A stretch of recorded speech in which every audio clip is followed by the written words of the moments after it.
কাফেলাতে কে যাও তুমি, কে যাও বে তোরি, সঙ্গে করে নাও গো আমায় একটু দয়া করি, সঙ্গে যদি না নাও মুড়ি গিয়ে মদিনাতে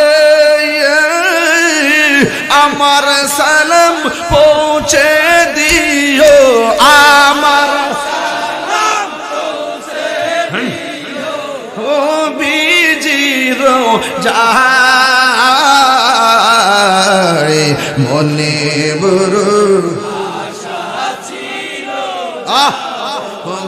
মদিনায় মনে বড় আশা ছিল যাব মদিনা। সালাম দিতে চাননি আপনারা? সালাম আমি করব গিয়ে, সালাম গিয়ে নবীজির যায় মনে বড়। আমার যুবক ভাইরা পাগল হয়ে যান। মদিনা মনে বড় মদিনা, আরব সাগর পাড়ি দিব সঙ্গে নাই বর করি, পাখি নয়তো উড়ে যাব ডানাতে বর করি, আরব সাগর পাড়ি দিব সঙ্গে নাই বর তরি, পাখি নয়তো উড়ে যাব ডানাতে বর করি, আমার আশায় আছে সম্বল না,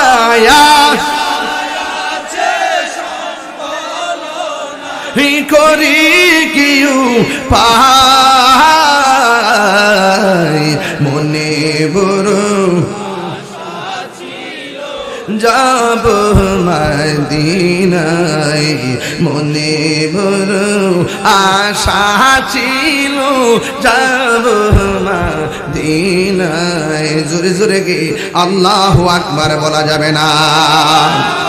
দুনিয়ার মানুষ পাতালিয়া কান্দির মানুষ আপনারা হাজি কইব, এর লাগে হজ করলে কি হজ কবুল হইব? আর কথা বললে কি লাগা?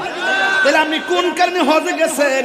কারে সন্তুষ্ট করবার লাগে নামাজ পড়ছেন? ধরা ঘাট আছে না নাই? এই ঘাট আছে না নাই?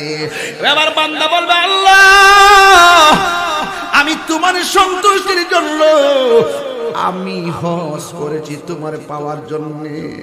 এবার তারে প্রশ্ন করবে সামনে যাও, সামনে যাওয়ার পরে 5 নম্বর গেটে হাজির হয়ে যাবে।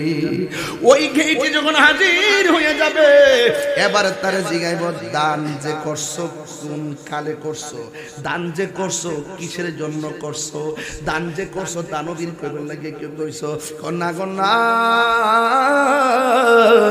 আপনার বন্ধু আমাদেরকে বলেছেন, আপনার বন্ধুর জবান মুবারক থেকে শুনেছি আপনার বন্ধু নবী আমাদেরকে বলেছেন হাসরের ময়দানে কাউকে আল্লাহ ছায়া দিবে না।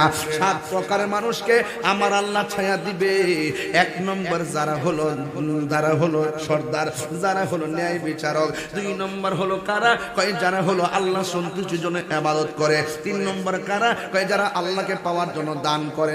ও আল্লাহ 1 টাকাও না 100 টাকাও না জীবনে যা কামাইছি সব শুধুমাত্র তোমার কল্যাণে তোমার সন্তুষ্টির জন্য আমি ব্যয় করেছি। এই জন্য যুবক শুধুমাত্র দান করলে পুলসিরাতের ঘাটি পার হওয়া যায় না। আরে দান করলে মিজানের পাল্লা টানে এবার আগে যে কিয়ামতের অবস্থাটা শুরু হবে। যদি বাচ্চা যদি প্রসব করত, বাচ্চার পেটের উপরে মা দাঁড়াইতো হাসরের মাঠে, এমন একটা গরম অবস্থা হবে। কেউ গিরা পানিতে সাঁতার কাটবো, কেউ হাঁটু পানিতে সাঁতার কাটবো, কেউ কোমর পানিতে সাঁতার কাটবে, কেউ গলা পানিতে সাঁতার কাটবো। সেই দিনে 1 দিন না 2 দিন না 50,000 বছর পানির মধ্যে দাঁড়ায় থাকবো। হাড্ডি থেকে গোশতগুলা মুরগির বাচ্চার মতন আলাদা হয়ে যাবে। গরম পানিতে মুরগি দিলে যেমন পাখাগুলো আলগা হয়ে যায়, এমন ভাবে গরম পানির কারণে আপনার গোশতগুলো হাড্ডি থেকে আলাদা হয়ে কঙ্কাল হয়ে যাবেন। ওই কঠিন মুসিবতের সময় মাথার হাত দিকে দুপুরে সূর্য যখন নাই মাইব